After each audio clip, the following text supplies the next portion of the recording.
All right, everybody, reporting reporting live from my bedroom because I've had this knee replacement surgery, and I can't sit in a chair really comfortable for long periods of time yet. So I've decided to record this episode from my bed, where I can have a little heat pack on my knee and just kind of relax. So my background is my headboard, and today we're going to be joined once again by my good buddy Jimmy Smith. Jimmy, how you doing, bud? Good, man. How are you? Uh, A little better than you right now, but I feel a closer connection talking to you in the bed right now. So exactly. We're getting. I believe the we're word is intimate today. yeah, We're going to be we've went way past the previous stages where we can't get any closer. exactly. The old imagine this episode if like you were right here. You're in my bed with me, just having a conversation about turkey hunting. So, um, dude, short notice. I really Yep. appreciate you taking time out of your day to do this. And just like really quick, have you been out in the turkey woods yet? We have. We started in Florida the 1st of March. Had success down there. Took my brother down with me. We shot two really nice Osceolas. Different world down there. Yeah. This past weekend, it was the opening day of Maryland youth season. A lot of these turkeys somewhat are grouped up. They haven't spread out from those winter flocks. They're starting to, they're starting to get into their own little areas and whatnot. So we struggled the first day, had him close, and then the second day we had some success, and he ended up shooting one down there. So Oh, nice. yeah. Nice. Yeah, my boy went out. Obviously, because of my knee, I'm unable to stomp through the woods like I had hoped I was going to be able to. But um, I passed my oldest boy off to my stepdad, and they went out, and they had to deal with hunting pressure. Mm-hmm. They had to deal during the Iowa youth season. So there was other groups of dads and kids out Yep. there. They had to deal with, I don't want to call it livestock, but they had to deal with a horse who came in to investigate the decoys Sure. in this pasture, and that kind of threw off some game. And then not necessarily turkeys being henned up, but from the sounds of it, they had a couple turkeys where they were watching them, they were responding, and as they're calling, other turkeys came in behind, silent like they often do, and then my boy turns around to look, and there's a strutter maybe 30 Yep. yards from him, and in this field edge, they were sitting in a fence row, and that kind of caused a chain reaction where that turkey started to run, which the other turkeys started to run, and then it's game over from there. So Sure. um and it's like, no, like, I really appreciate my stepdad taking the time and energy to go take him out. I just wish I was there so bad, dude. Right. Oh, Like I'm to sure. Yeah. to Yeah. I mean, to help him out, maybe be a little bit more aggressive. I know how the farm lays out and where to go when things go wrong, but I think this is a great first question for you. yep.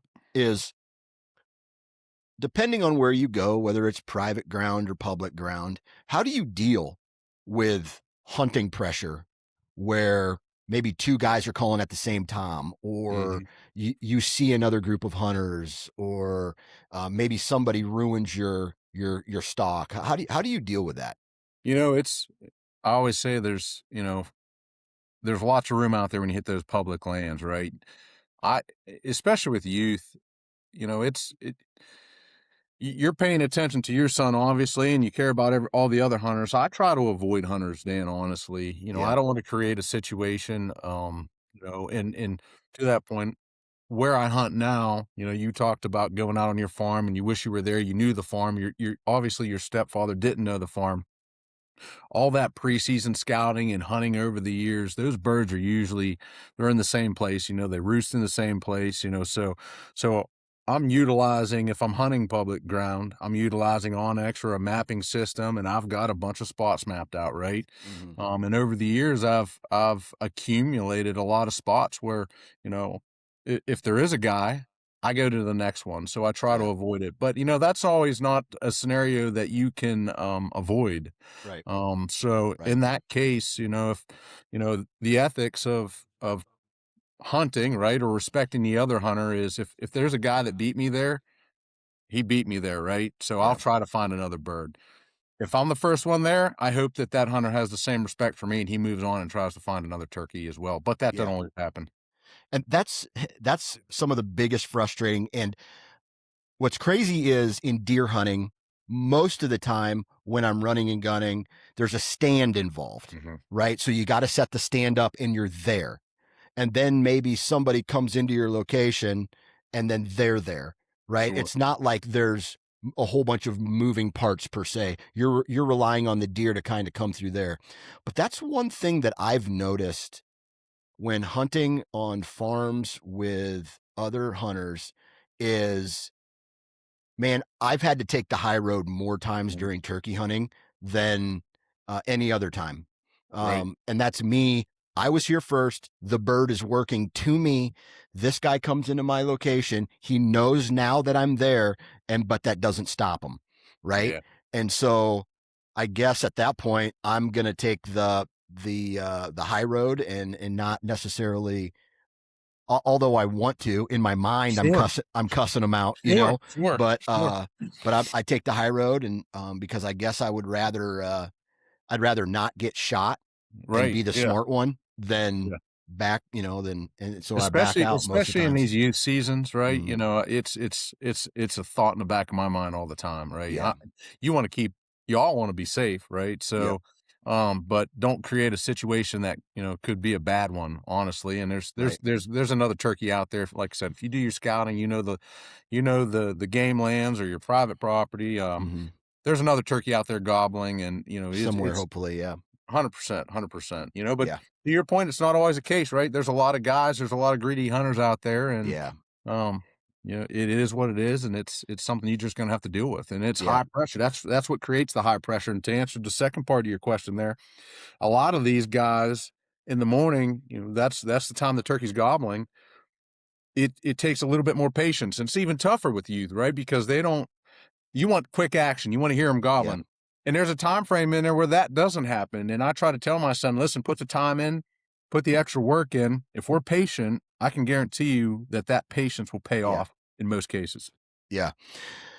Um, Before we get into the next part, like my next question, I do have to send a huge shout out to Montana Decoy for partnering with the How to Hunt Turkey podcast, and they sent me some decoys that I sent with my boy and my stepdad this youth season, and they really seem to enjoy them.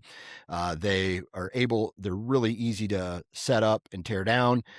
They're compactable, so they can fit in your pack, and then it's time to get going and set them up, pop them up, stick them in the ground, back up, and they're ready to go. So if you're looking, there's still plenty of time this year. If you're looking for a decoy, really, really portable, packable decoy, go check out montanadecoy.com. All right. And so kind of elaborating on this pressure thing here. Um,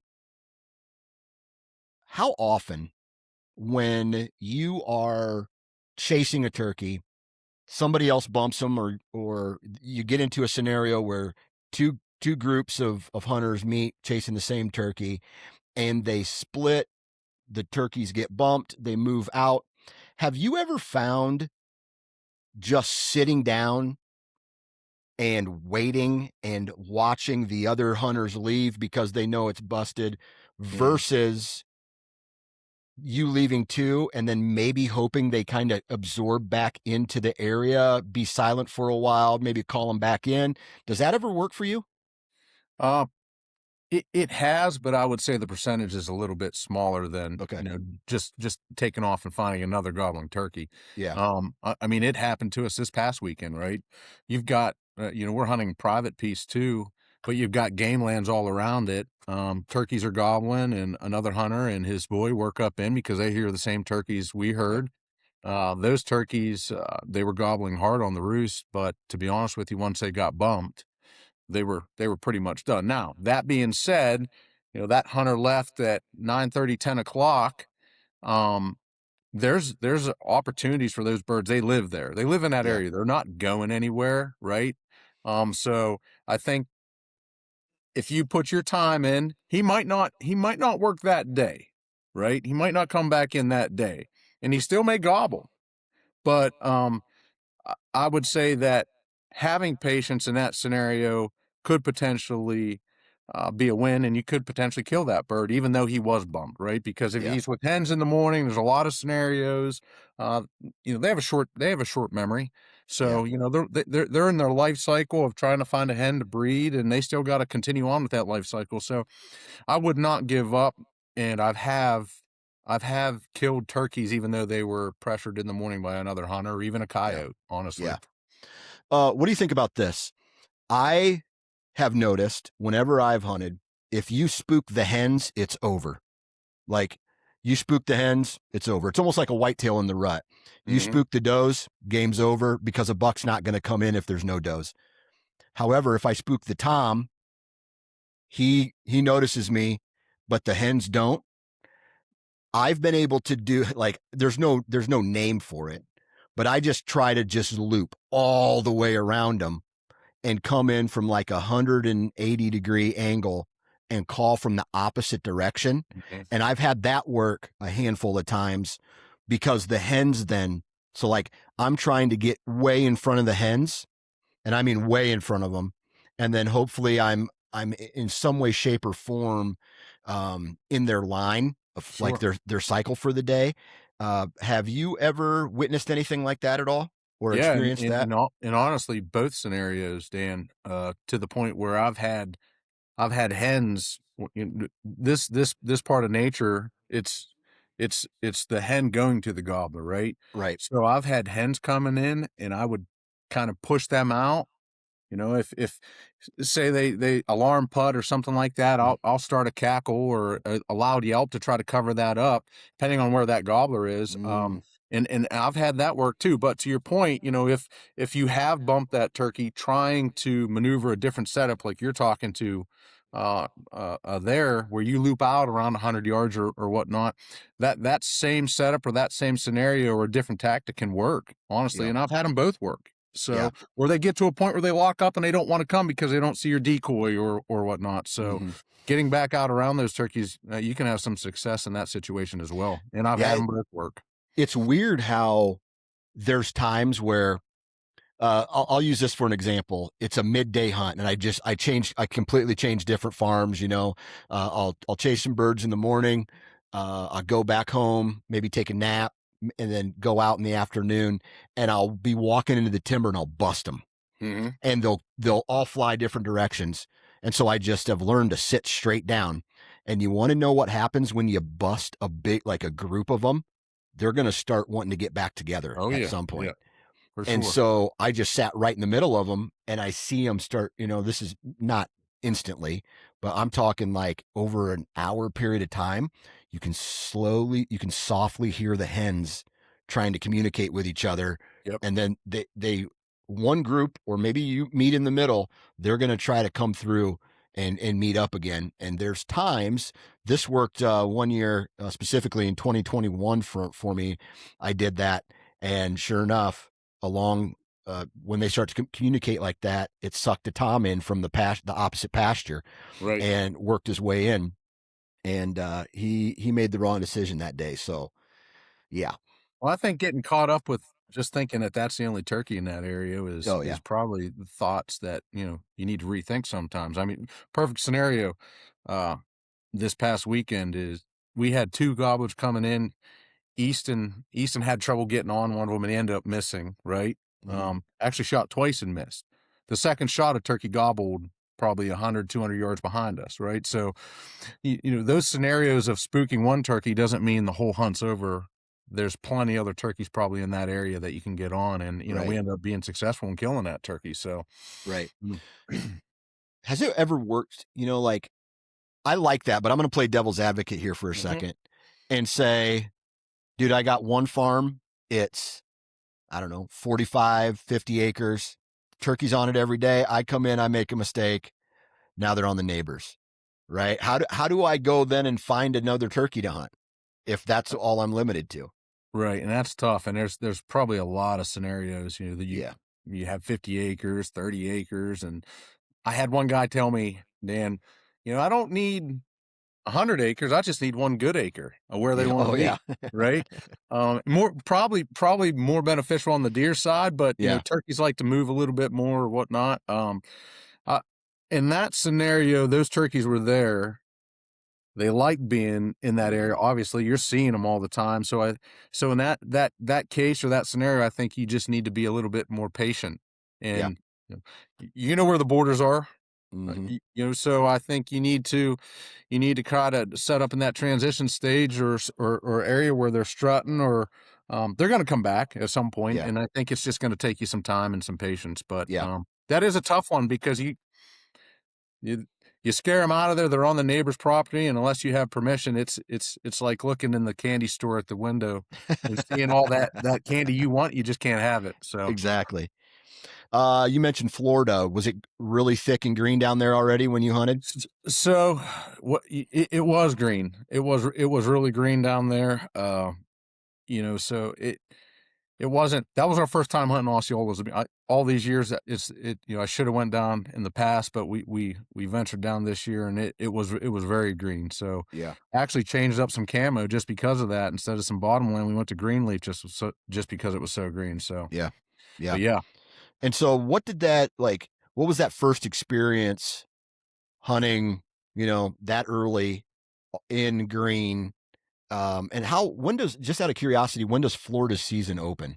this year it opened up March 5th, which March was 5th. pretty much a week earlier than what it's usually opened up. So you're hunting turkeys really, really early. Okay, so it's really early in their and it's probably early in their breeding cycle as well. Mhm. And it's ultra green down there, well, because it's in the South and it's Florida. Right. Talk to me about what that experience was like and what your strategy was for that.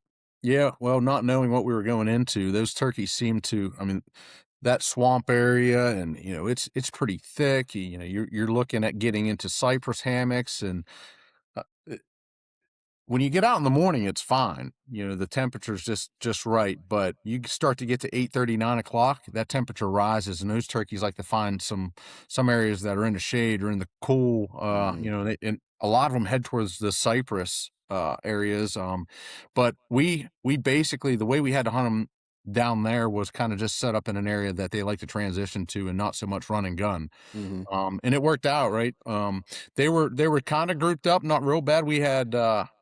We had worked them over a little bit, and we had a pasture, Dan, that we could see probably 2 miles, and these Oh wow. turkeys come from over 2 miles. They were fighting out there, chasing some hens around. I had a decoy set up, a jake and a hen, had to get pretty aggressive, but, caught them for over 2 miles. They come in, and, my brother shot the first one, and I shot the second one. It was a Wow. pretty cool experience. And so I take it in that scenario, like this big long area where did you have decoys out?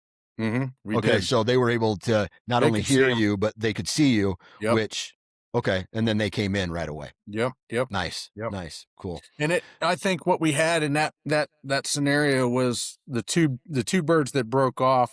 Just they were the less dominant birds in that area because we Yeah, we could watch them. We were glassing, and they were fighting a couple other turkeys out there that had some hens, and they broke off and heard. And to your point, they saw the decoys and they come running in, and it didn't take long after that to yeah. take them down.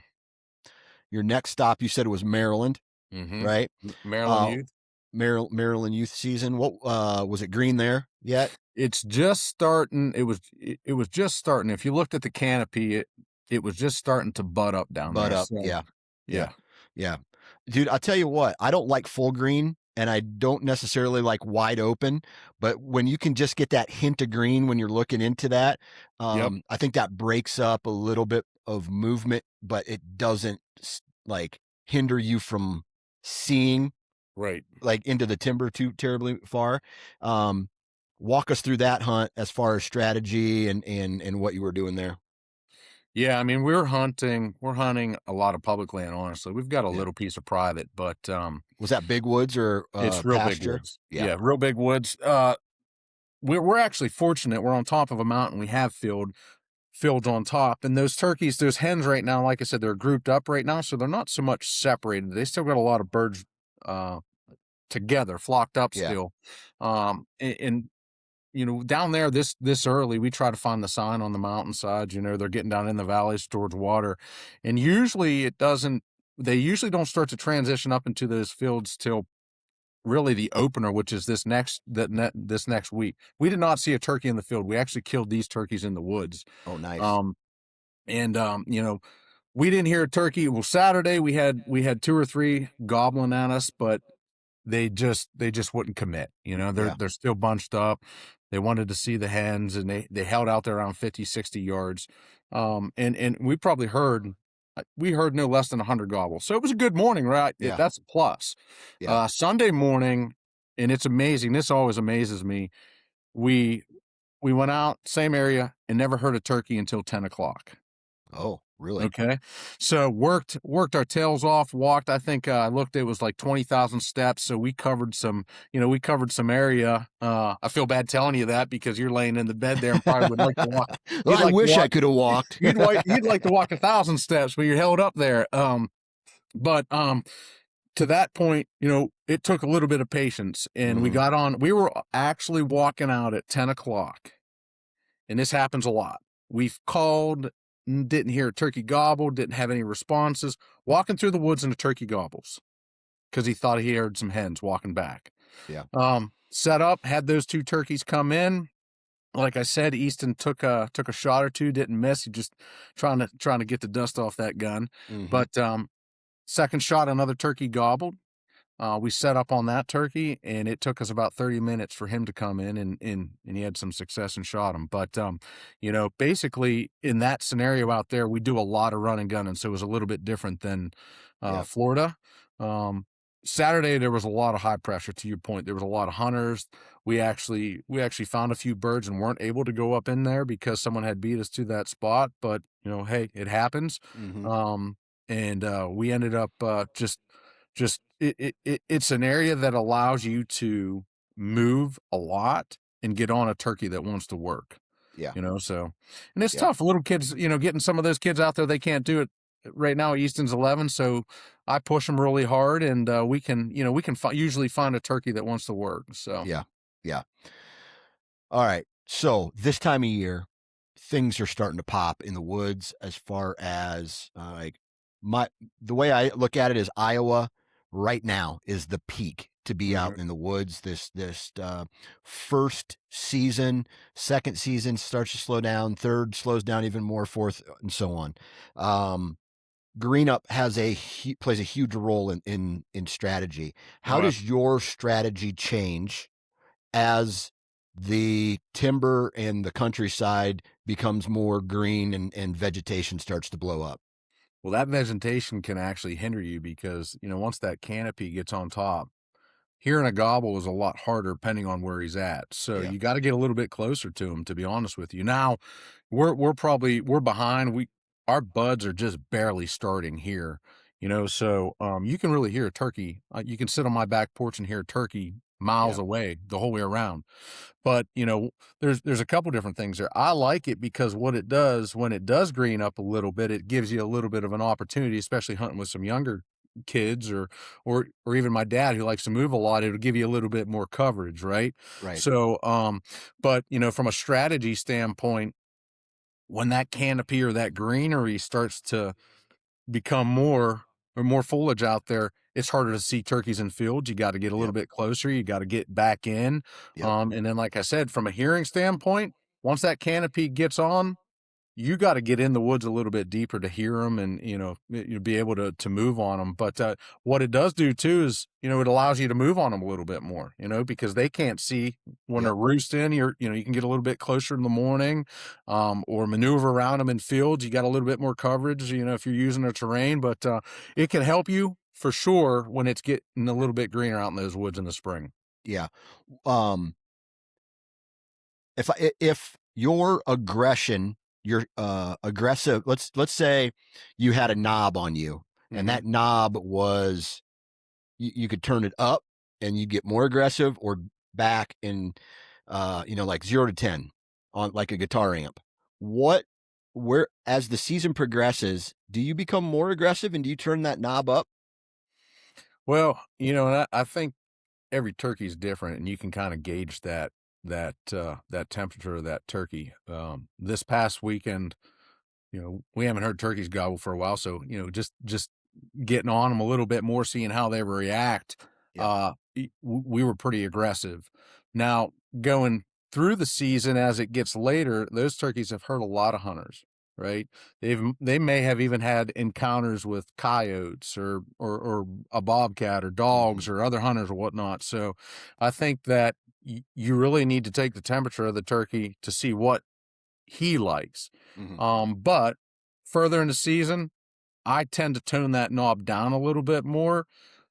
Soft clucks, purrs, not aggressive yelps. Maybe you tone it back a little bit. Mhm. And you can gauge a turkey pretty easily out there to see what he likes or what he doesn't like.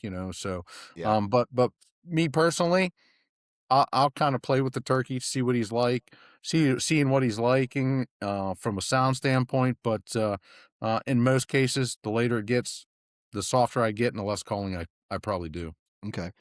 Does that have anything to do with the stage in the breeding cycle as far as the hens are now starting to nest Hmm. and they've already been bred and they kick the toms off? What have you experienced or what have you noticed as the hens go to nest and the toms are maybe a little bit more solo throughout the day? What's that Well, and look that's, like? I mean, that's a perfect scenario for you or any hunter, to be honest with you. Yeah. When we get to this point in the season where they're started to breed, but they're still breeding, and one by one they start to lose those hens because of nesting. If you're out there and that scenario comes up, you could probably throw just about anything at that turkey, and if he hears it and he don't Yeah. have a hen with him, he's probably Yeah. coming to look and see, where that hen is, and he wants to meet up. Yeah. And that's the scenario that every hunter wants, right? Yep. Because it can happen just like that. That's a fact. And in reality is I don't think soft calling or aggressive calling in that scenario could hurt you. Yeah. So Yeah. I will say this. Here's a funny story, and I'm sure I've told this one to you before, but I was working this Tom um, for a handful of days, and he was with hens, and then one day he didn't have hens in him, and it was a windy day, and there was a black let trash me hear bag you. that Yep. had been caught on a corn stalk, and it Yep. was inflated, and this Tom was strutting around this black trash bag that was blowing in the wind. Just blows my mind that this worked like this. And so I snuck up on this fence line and I was able to call him off of that just for, you know, maybe I called him 40 yards closer and was Right. able to Right. sneak into the fence line and pop him. But I always tease my hardcore turkey hunting friends about God. They're so stupid. They're such a dumb bird. But every time I say that, then Then a turkey could go back to his buddy and be like, dude, that guy's the dumbest turkey hunter I've ever seen in my life. yeah, it's a 50-50 coin toss, right? Yep. They can humble you, and then they can be so stupid, but when they're love struck like that, when they don't have Yep. that hen, they're looking for love and they want to come see you. They come. Yep. So All right, we're gonna wind it down here. This was like a blitz episode, but give me one tactic, strategy, or whether it's don't do this or you should mhm, do this leading up to this time of year. yeah, I would say this time of the year, hunt where you have seen the turkeys in the past 30 days, right? Okay. Um, those turkeys are going to be in those areas. A lot of them haven't separated. Put your time in there, and Yeah. if you do put your time in there, I think you'll have some success early on. And scouting anything, as you know, as a big deer hunter, knowing the land and where they're at right now and where they Yeah. want to be, you'll probably kill more turkeys doing that than you will calling them in sometimes. Yeah. Amen on that. Jimmy, how many more states do you have left to hunt this year? Man, so we're gonna hit Ohio. I'm gonna take east, so we're gonna head out to Ohio and hunt there. I've got New Jersey next week that I'm gonna be in. I'll probably maybe venture down for another 1 or 2 days in Maryland, and then I'll come back to my love and home state of Pennsylvania, where all the turkey hunters live. Amen. Well, I So tell you what, my friend, hopefully you find success on all your all the rest of your hunts this season. Be safe out there. Good luck. For those of you who are listening, please do me a huge favor. Go to iTunes or Spotify, wherever you download the How to Hunt Turkey podcast, and give a 5-star review. Leave some comments. The How to Hunt Turkey podcast. If you want to actually see us talking and see me doing this interview from my bed, go check out YouTube and subscribe to that. Leave a couple comments there. Other than that, I appreciate everybody for taking time out of their day to listen to this. Oh, forgot to say this. If you want to go check out some pretty sweet turkey hunting gear and equipment, go check out Night and Hail. Is that Night and and Hail. nightandhail.com, right? Yes, correct. Yep. Nightandhail.com. Yep. The And hell the yeah, hey, rebirth. we're The back. rebirth. We're back. We're back, baby. We're Yep. back. Yep. All right, everybody. Have a good rest of your day. Jimmy, good luck, and we'll talk to you next time. You too. Thanks, Dan.